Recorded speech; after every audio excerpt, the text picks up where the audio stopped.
One airline, having been in QSA, incident response, and building security programs, the kind of places where you'd learn about POS malware. Yay! Okay, so happy to be here. For everybody who missed the movie last night, I thought I might as well give like a short highlight, right? Because I almost fell asleep in it. I mean, it was good. It was excellent. So, talk about stock markets. If you don't know what Stuxnet is, it's a good movie to get a refresher. Had some pretty cool tools, helicopters, rafts, gun battles, deserts, and all that cool stuff just for being a hacker. I am in the wrong job. But life every day, right?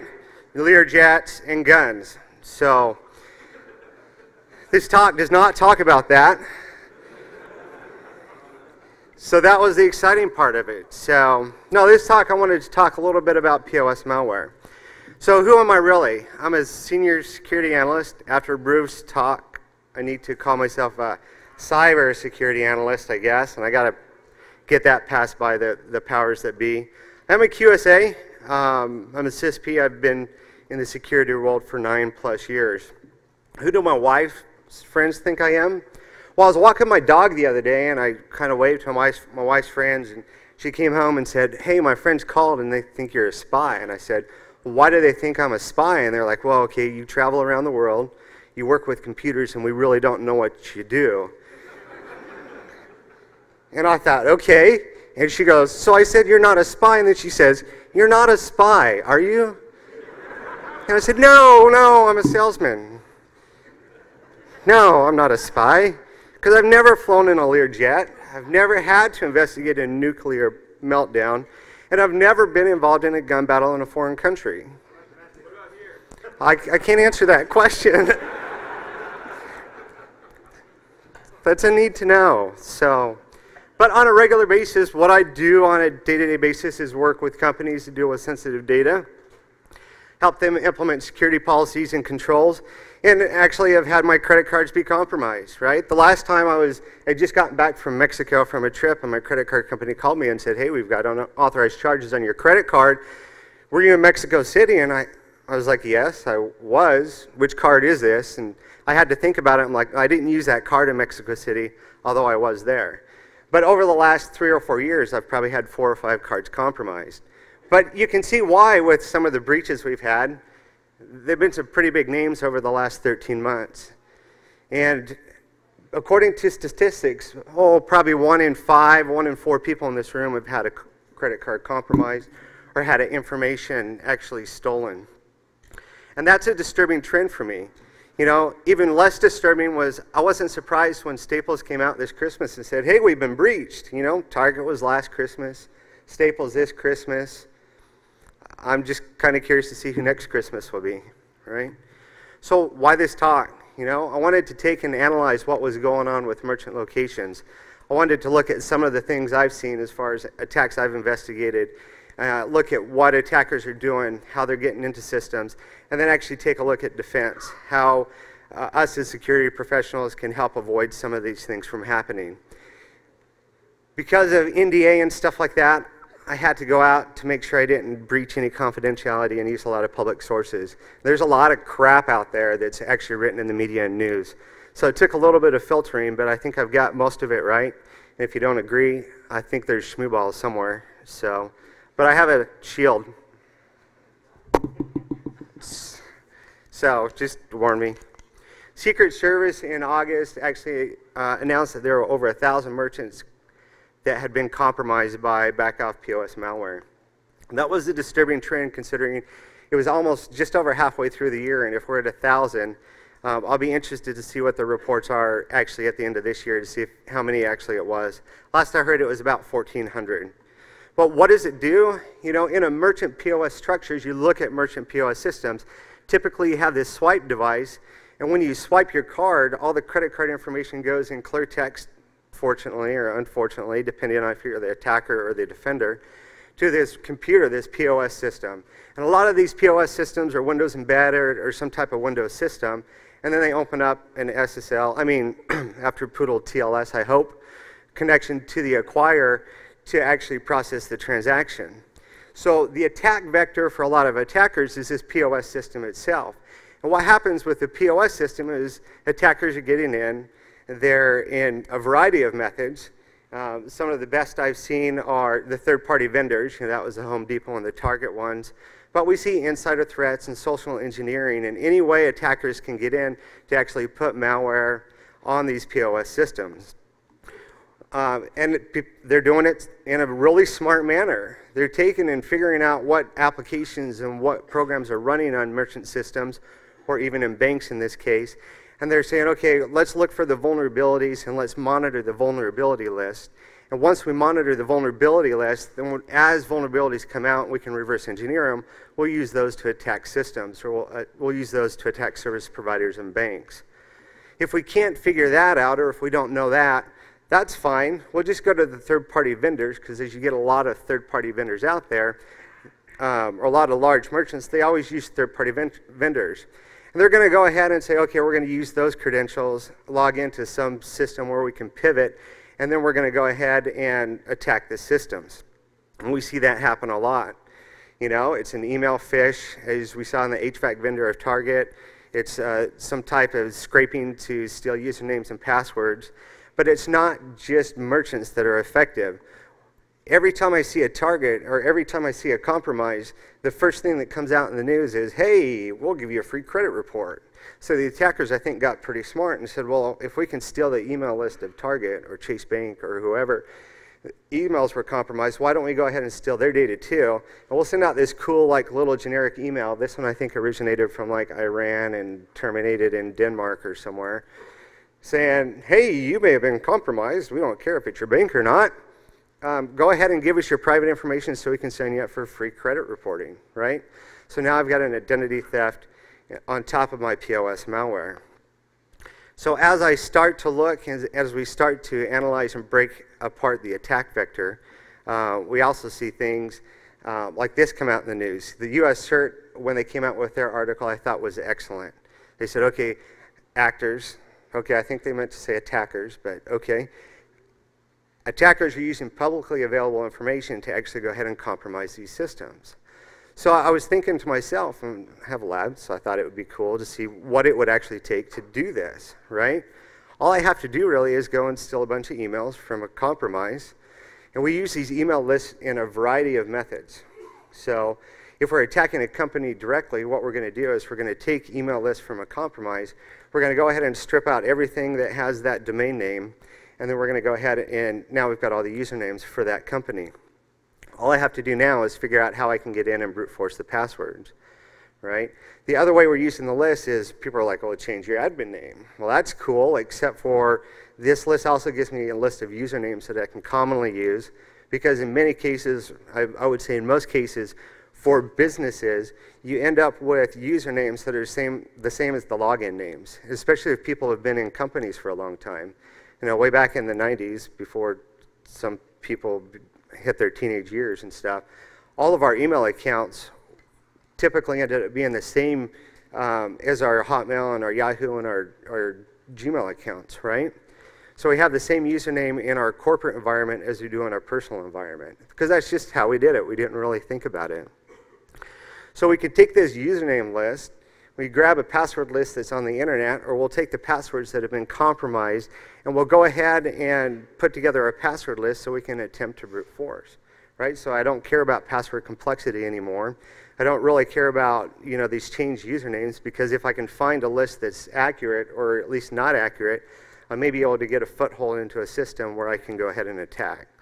So I put this together in my lab, and I thought, okay, well, how hard can this be? Well, let's find out. So, if the demo gods love me, they might shine us today. So really it has to do with fingerprinting systems and stuff like that. So I go ahead and pull up my attack tools. Where are my attack tools?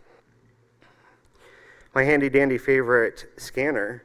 Look for remote access, because we know that the two major forms of compromise for merchant environments are SQL injection and remote access protocols. There's been plenty of talks on SQL injection, so let's look at a remote access talk. So I grab it, I'm going to search for an open port. I'm going to open whatever scan range I want, right? I can scan the internet, it's not really hard. If I'm in an organization, I can go ahead and scan a subnet or a country, it doesn't really matter. I kick off my scan and it'll just go through and scan and look for open ports. And it could be an RDP port, it could be a LogMeIn port, really whatever is an open source that doesn't require me to have a two-factor authentication. I take my results and I just parse them out to a little file.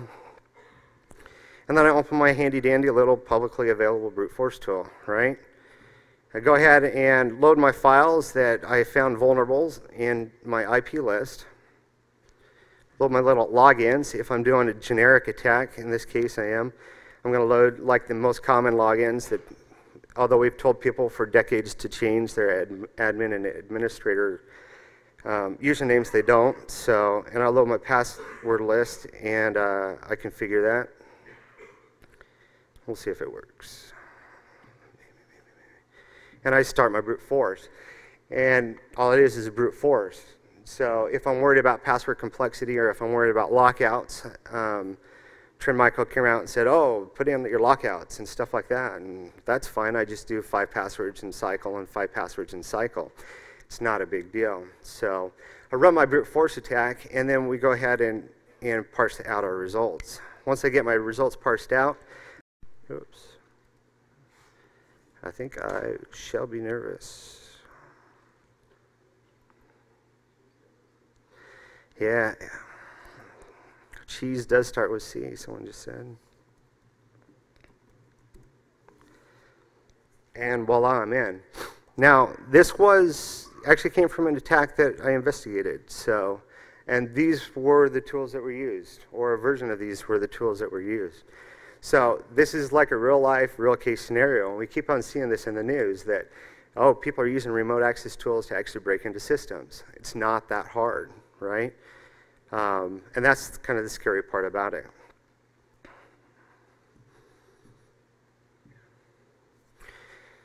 So once attackers are in systems, then what are they doing? Well, it's not like an attacker is going to go to every target POS and say, okay, let's go ahead and compromise each system individually. Why not use the tools that the merchants and that the environments already have, like a software distribution system? Why not use your Puppet server? Why not use your WSUS server? Or why not use your Nagios or whatever you use to distribute software to go ahead and push it out to all the relevant systems? We saw this also in the Home Depot breach, where they're like, wow, it was all our like self-checkout lanes that were all of a sudden compromised and then everything else. Well, the reason for that was all the self-checkout lanes had some like machine name called .pos, right? Well, I wonder if that's a POS server. Most likely it is, right? And the same thing happened with Target. So once we're into the system and once we can figure out how to distribute the malware out and about, then what do? Let's take a look. So what does POS malware do? It's simple. What POS malware does is it steals tracked data or any other type of data that I want to steal from memory, right? So it's not stored file locations, we're not trying to compromise databases, and then it sends it out to the black market. So as I started to investigate the strains and all the reports that were out, we're starting to see that each strain of malware is a little bit different, but all of them have a lot of the similar characteristics in them. We're seeing attackers create malware from pre-existing versions. So once I sell it out on the black market, well, why would I do that? Well, because I can make money, and I think that's why it's so proliferate, is if I can make a quick buck and I can target these large merchants that have a lot of credit card transactions, why not go out and sell them at a black market somewhere? And as you start looking at the black market sites, you can see that I can buy stuff based on zip codes. So now if I'm in DC, for example, and I want to get like a DC or a Virginia credit card, I can do that for 10 to 100 bucks and use it a couple times and throw it away. So now I don't have to worry about the credit card company's geolocation or fraud detection or anything like that. And I can use it to create credit cards to pay for like hotel rooms and laptops and things like that. And I can either sell my merchandise or I can get free trips, which is awesome. So until you get caught. So what's inside of it? So typically when we look at RAM scrapers, we're seeing multiple components actually formed into a single binary. They've got network functionality, they've got update functionality, a lot of them have logging and monitoring, they'll have a call home, or they'll have kill switches, so if an AV detects them, they go ahead and delete themselves. We see them stored in memory, and we see them stored actually on the disk itself. Up till in 2013 or 2012, we even see development kits that have been developed for them. So now it's a lot easier to go out and say, okay, here's what kind of the components I want in my malware. Here's what I want it to be called. I've done my investigation, and so we're going to name it similar to executables that were in the merchant location I'm attacking. And here's where I want it to be stored, and here's the type of information I want it to take. And then we see articles like this that are a little disturbing. So this was a semantic analysis on InfoStealer Read'em B, which ended up being the malware that attacked Target. And as you start looking in the compliance world, people are saying, well, look at all your high vulnerabilities, and look at the ways that you need to protect against them. Well, we see these analyses come out, and they're like, well, it's a low vulnerability because we think it would be hard for people to actually get this malware onto systems. They pulled this actually 3 days after the Target breach was announced for some reason, so, right? But that's what we're seeing as far as the analysis goes. So I thought, okay, well, how long has this been a problem? Because we started reading about it, and it hit the news really hard this year, well, last year and in 2013. Well, it's not a new problem. In fact, it's an old problem, and it's been around for a long time. In 2008 in Europe, Visa actually went out to its merchants and said, whoa, time out. There's this like malware thing that's doing RAM scraping of credit card data. You got to be careful of it, right? Well, back then they were using Windows debug tools to actually go in and scrape memory then. In 2009, the Verizon data breach report actually reported it, and they're like, well, we don't really have a category for it, but we think it's going to be an issue, and like 6% of the merchants in Europe were compromised with it, so be careful, right? You fast forward to 2013, and their report said, okay, now we've got our own dedicated category for it because they've gotten smarter, and 14% of breaches in 2013 were responsible for it. We'll have to see in the next few months when the report comes out what the 2014 numbers ended up being for them. So as I started to look at it, after you got out of the Windows debug tools, I wanted to say, okay, let's see what's really happening, right? So the earliest version I could find to analyze was in 2011 with RDA-Serv. And then you jump forward to 2012, almost a year later, Alina came out. And you saw Alina, and then you started to see a whole Dexter and vSkimmer, or vSkimmer. And vSkimmer was the first one that had a dev kit to it. And after that, it just kind of exploded, right? So you had vSkimmer, Black POS, Chewbacca. And Chewbacca was cool because it used Tor to exfiltrate data, right? And I thought that was awesome. Well, why not? So now I can't figure out where my command and control server is. I can't figure out where they're exfiltrating data to, right?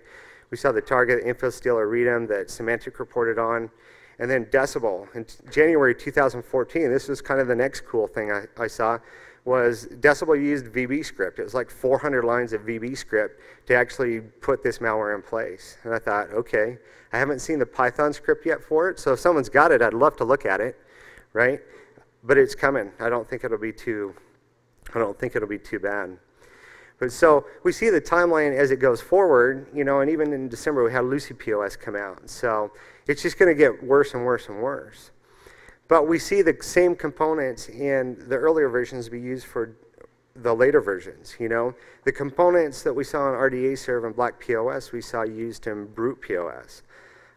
Dexter kind of evolved into Soraya. I haven't seen any evolutions of vSkimmer or Chewbacca or Decibel yet, but I'm kind of waiting, and I wouldn't be surprised if this year we start to see some of that come out. So what does it do? Or where do the files sit? In almost every case, we saw all the files for the malware sit in the user's app data directory. And there are executables that sit in the user's app data directory, or the app data is some file location, right? And they're all named to common Windows processes. You see iExplorer or Java, or some hooks into Explorer. And almost 100% of the time, that's the case. The only exception I found was in Chewbacca. It added itself for some reason to the Start menu program. in the spool serve. And I thought, okay, I guess that works if you aren't really monitoring that location, which most people weren't. So, but in addition to that, we see them have additional attributes. You know, not only do they steal RAM and look for credit card data, but we start to see keyloggers put into place. And we start to see logging put into place. And we start to see system analysis, so system profiling. And we started to see information leave with the credit card data, like here's the version of malware it has, here's the number of systems on the network that have been affected by it, here's the computer name, here's the IP address, here's the admin credentials. And so we see a lot more information than just credit card data actually go out. So what does it do? Well, the RAM scrapers are pretty simple. You know, what they do is they actually take and enumerate all the processes in Windows. They go ahead and they have a blacklist of processes that typically don't give a lot of good information. And then they just read each process. And as they read each process, they'll actually look at the memory, the heap, and the threads, and they'll do regex to actually find the data they're looking for. In most cases, it's credit card data, but I say find the data they're looking for because it's not necessarily credit card data. If I'm targeting a dev shop, or if I'm targeting a bank, or if I'm targeting a tax administration, why not look for social security numbers? Why not look for source code? Why not look for encryption keys? I can look for anything I want in it. The only reason POS malware has been so proliferated, I think, is because that's where I'm getting the biggest bang for my buck. I can go out and sell the data pretty quick on the black market, but what prevents me from now stealing your keys? What prevents you from now stealing your passwords or all of your PII information if you're a medical clinic? In most cases, it's going to add itself to the auto start run key. The keyloggers are going to grab the information from the web forms or anything else that they feel is necessary to look at. And as it calls home to the CC server, we're going to actually see it ask for updates and then update itself. In the target breach, we saw it update itself like 3 times before they actually noticed what was going on. And then we see the bot functionality, right? We see it say, okay, I've got this system in my network or in my VLAN. Let's go see if we can get all the other systems as well. And then the exfiltration methods were as varied as the attack methods, right? Anything to avoid any type of data loss prevention program I'm going to use. So if I can hex encode it, or if I can base 64 encode it, or if I really don't care about the company and I know they do a crap job in security, then I'll just send it out in clear text because no one's going to notice it anyway. It really doesn't matter. I'm going to probe for my ports, and if I have email access out, then I'll send it out email. If I don't, then I'll try and FTP it. I'll move it to a different server within the environment. But if all else fails and I really don't want it to be seen, why not just create an SSH tunnel or a TLS connection out to a CC server and exfiltrate it that way? That way when it passes through my data loss program and my analytics, all it sees is encrypted data, and it's HTTPS, so it should be secure, right? And it originated from within my environment, so I don't see why that could be data I don't want to lose. And that's a lot of times the common things I receive. So I see a lot of interesting trends as far as the malware goes. You know, the dev kits are available. You know, we've got scripting languages now for malware, so we can go out and actually get scripting languages for it. But we're also seeing that it's not necessarily for credit card data. We're seeing passwords being taken. We're seeing encryption keys or certificates being taken. And we're also seeing it capture additional types of data. Some of the disturbing trends, and I think this is where some of the compliance regulations are falling a little behind. You know, they're really concerned with stored data, you know, protect data at rest. Well, this isn't data at rest, and a lot of times it only resides in memory, so it's never data at rest. We're seeing it take on ATP-type characteristics, right? It's evading anti-malware programs.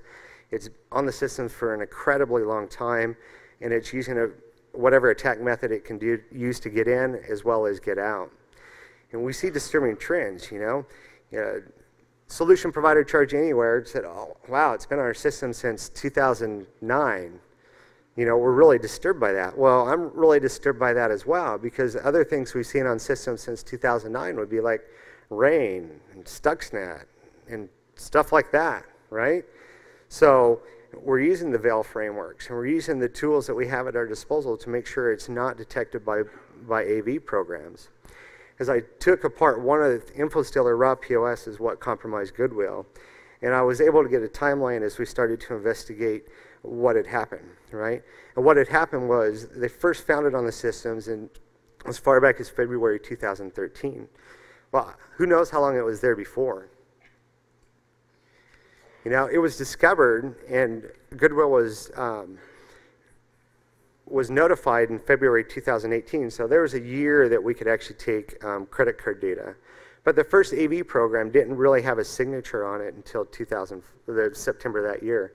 So we've got 19 months of actually execution and stealing data that we can use before it's even discovered or even assessed by an AV program. And we know that. Everybody in this room should know that we can't rely on our AV programs, but we have to use them for like this stupid stuff we miss, right? So I just wanted to take and sidetrack just a minute and talk about EMV, because I got really irritated with all the news articles that said, oh my gosh, EMV's coming to the US and it's going to be like our save all, and like everyone's not going to have to do like PCI compliance, and that's for the people who want to drink, right? So, and yeah, your credit card data would have been secure, and no, you're wrong, right? Let me just tell people they're wrong.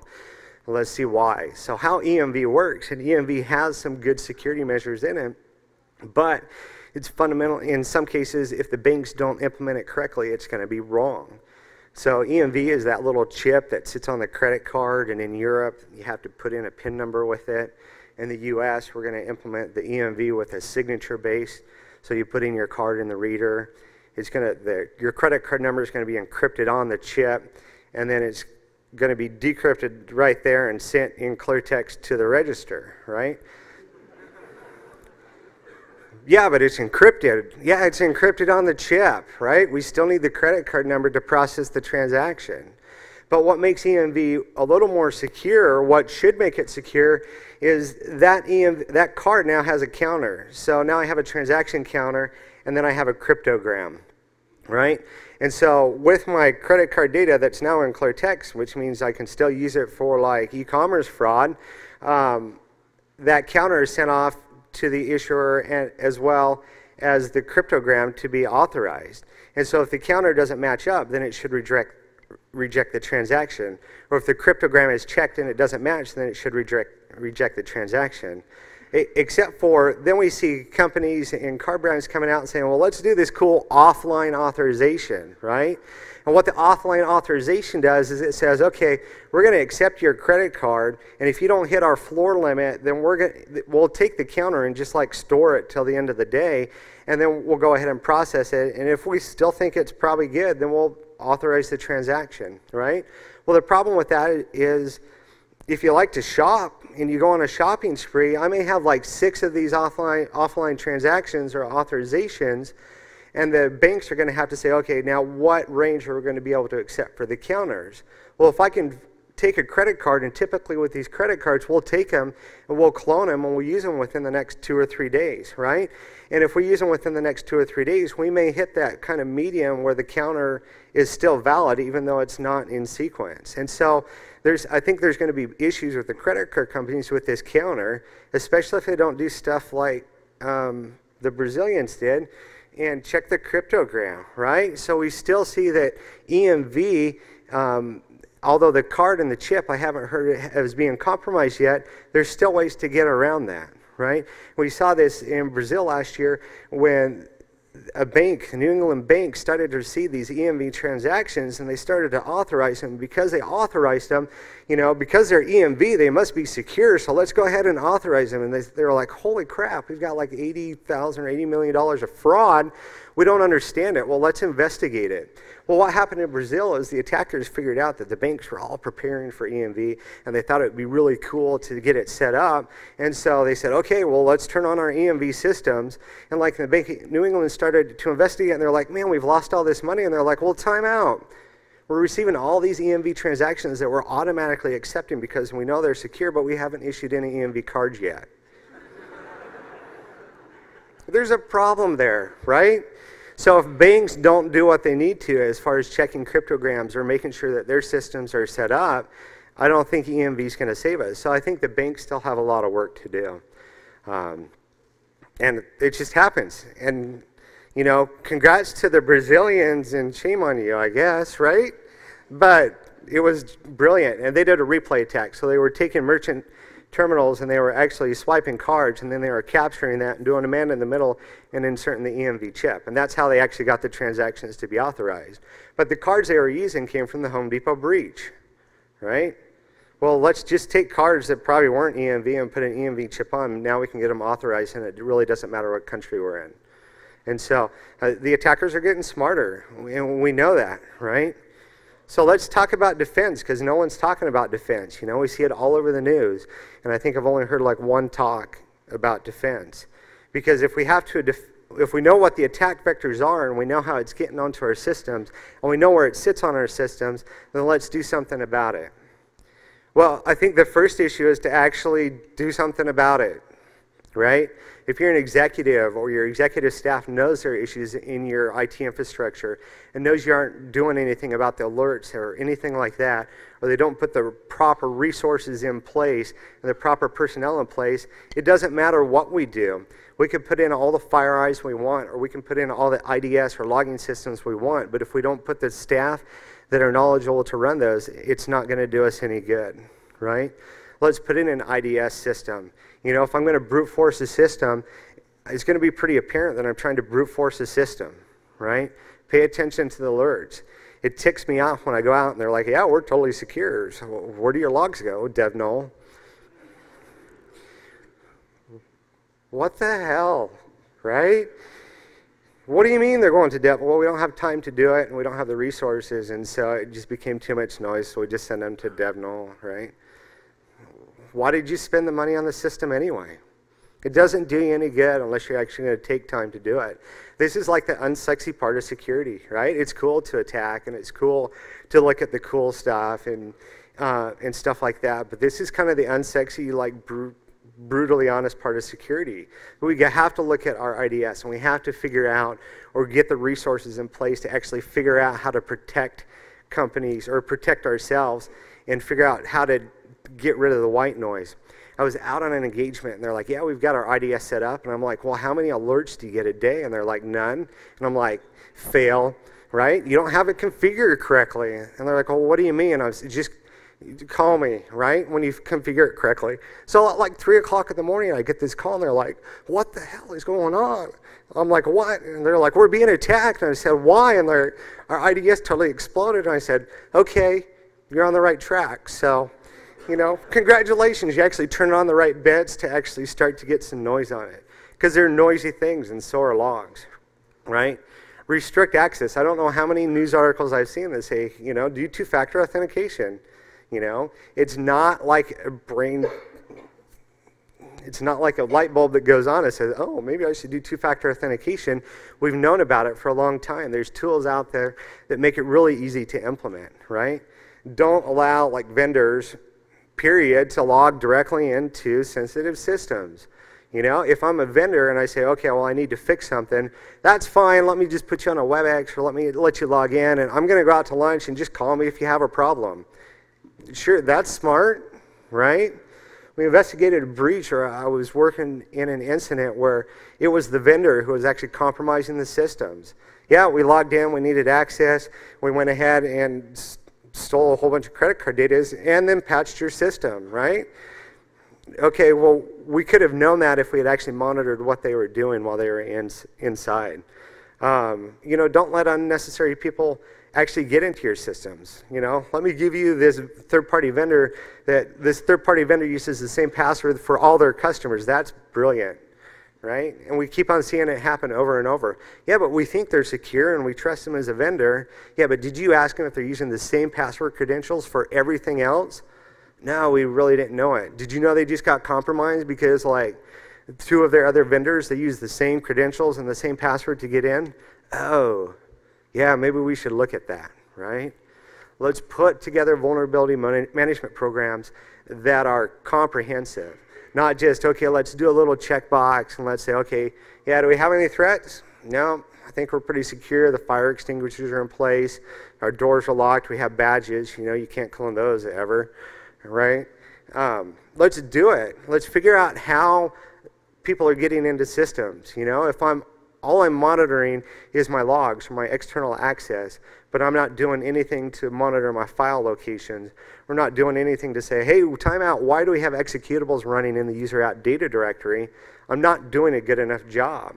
And there's plenty of resources out there, right? Look at the threats and look at the feeds. Skeleton Key just came out like 2 days ago saying, hey, we can get like AD credentials for all these servers. And then there's analysis on it to say, here's the binaries that you can look for. Here's the locations that where they're located within systems. Here's the memory locations they are. And then let's configure our logging and our alerting and everything to monitor those locations so we don't get our ADs that are popped, or we don't get malware that's sitting in our systems. If I look at my app data directory, or if I look at my temp directory and say, well, why do I have these like strange logs, or why do I have these additional files? I should only have like 7 Windows files in this directory, and now there's 13. That should be like my huge red flag to say, okay, there's a problem, right? Look at resources from cause. My favorite of all time social engineering lesson was Tom Sawyer, right? Yeah, let me go out and convince all my buddies to do this chore of painting this fence that I really didn't want to paint, right? But learn how social engineering works, Take a look at the talks from the cons. Dave Kennedy in DEF CON last year or 2 years ago gave an excellent presentation with a demo to a company that said, here's how we're going to use SET, the social engineering toolkit, to go ahead and compromise the system. Well, we can learn from that as defenders to say, whoa, now we got to do employee awareness and say, time out, don't click on like these strange links that people tell you to go to that don't even have the company URL in them, right? Last year in DEF CON, there was an excellent talk. I'm not like a malware person, called ADD Complicating Memory Forensics Through Memory Disarray by Jake Williams and Allison Torres. And that was awesome. That was kind of the first time I said, whoa, time out. Malware is always sitting almost in the app data. And what that does for me is when I go out to my customers and on my engagements, I'm like, look, you need to monitor app data. And I go, well, why? And I'm like, because I told you so, but if you don't believe me, go look at these resources, right? Because as I look at the analysis and as I learn how the attacks are happening, then I can turn around and better educate the people I work with to say, here's what you need to look out for. Here's what you need to do, right? We need to configure logs correctly. Logs are noisy. We know logs are noisy. And the first time InfoSec Weekly had a podcast with Michael Go, and he did a great job of talking about Windows logging and the things you need to look for and how you correlate logs, right? And what he said is, look at your static servers. Look at your POS systems that shouldn't change a lot. Look at your application servers that shouldn't change a lot. Workstations are kind of different. But look at these systems, and if you start to see crazy stuff like new processes created on these static systems that don't have a change control associated with them, then do something about it. Because no one authorized that, so why is it happening? These systems typically don't get logged into on a regular event. They typically don't get shares connected to them, and in a lot of the malware we see the login, a share access to map a drive, drop the malware, and then a disconnect, and it happens within just a few seconds of each other. And so as you start to correlate these events and say, well, why do I have all these like weird login, connect, disconnect from this administrator when admins really shouldn't be accessing the box? I can look at that in my logs and say, okay, time out. There's some type of pattern here that's not right. It doesn't feel right. Why do I have new services being installed on my system? Look at your file auditing. As you go out and say, okay, let me monitor these certain directories, and anytime an executable is dropped into app data, fix it, right? There shouldn't be any executables running in app data, period. If there's stuff dropped into temp and it's not something you authorize, then do something about it. Look at your Windows system files or your critical system files, and as you see new files added that don't deal with the change control, then do something about it, right? So use the event codes to your benefit, and if you wanted to practice and figure out how to filter out your white noise, do something like Splunk Storm. Do something to say, okay, I can upload a certain amount of logs to Splunk Storm, get a free account, figure out how to filter out my white noise, and then take care of it. One of the things I talked about earlier was insider threats. With insider threats, we see a lot of insider threats happen. CERT actually came out with an article that they published in one of their podcasts where they had investigated some 317 breaches having to do with insider threats and espionage. And with the insider threats and espionage, what they found was it was all across the board. We saw the same thing with Chase Bank, you know, and we saw the same thing with Discover earlier, where a user had access to systems he had normal access to, but he downloaded content that wasn't authorized, you know. All the account information of like all the high-level accounts or all the most earning accounts. And the corporation started publishing them on the internet. So there's resources out there to combat both external and internal sources. And CERT came out with a list of like 19 things that you could do to actually combat insider threats. So that's it. That's all I got. I want to open up to questions because there's a lot of people here. Thank you.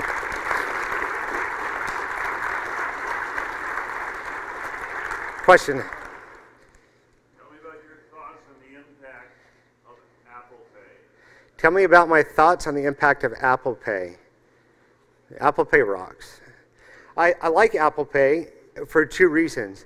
One, Apple Pay actually puts out a token, and so as I process transactions, and it's a unique token for every separate transaction, so I can't steal that token.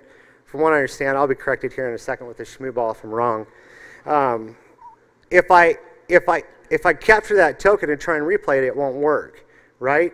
If I capture that token and try and use it for another transaction, it's not going to work. It's one of the beautiful things of tokenization. If you implement tokenization, and I think Apple did a good job with it, then it's a great way to actually protect your sensitive data. That's a great question. So, other questions? Wow. Question.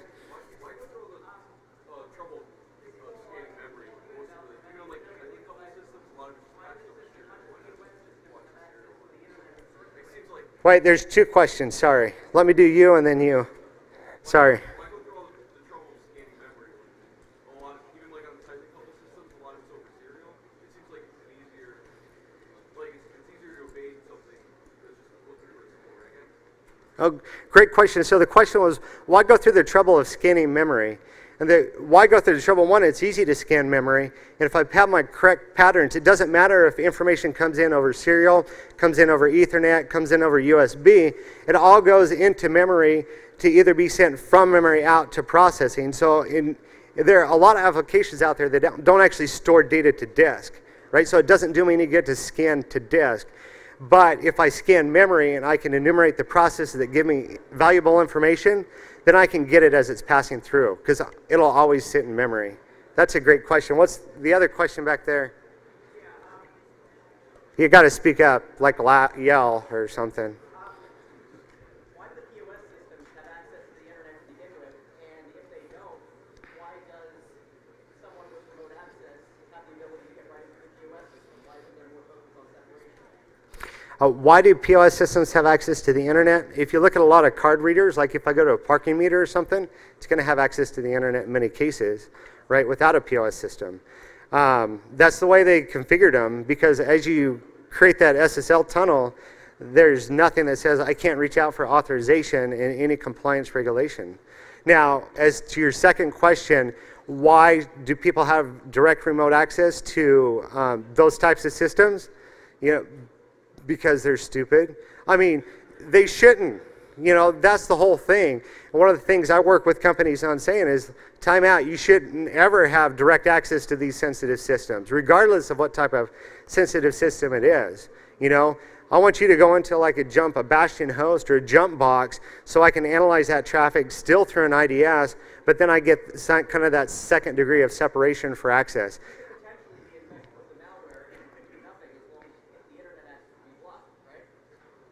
You could yes. If you set up your firewalls correctly, the question is, you could potentially be affected by malware, and it could do nothing if you had the appropriate controls in place. And the answer to that question is yes. If you look at how malware is trying to exfiltrate, and on my inside zone, I block email, and I block FTP, and I block file transfer, and I do HTTPS out only to my processors, it doesn't matter what malware is sitting on the system. I mean, it's bad that it got there to begin with, but I'm not going to lose all the data. And that was, that was kind of the sad part of Target and Home Depot, right? Like Target, they found it. They saw it with the logs, the exfiltration, and they caught it then. Home Depot didn't catch it until it was actually out on the black market, right? And that's when people are going, hey, we think you've been breached. Like, well, why? Well, we've got like 30 million credit card numbers of yours out here. So, great question. Question, speak up.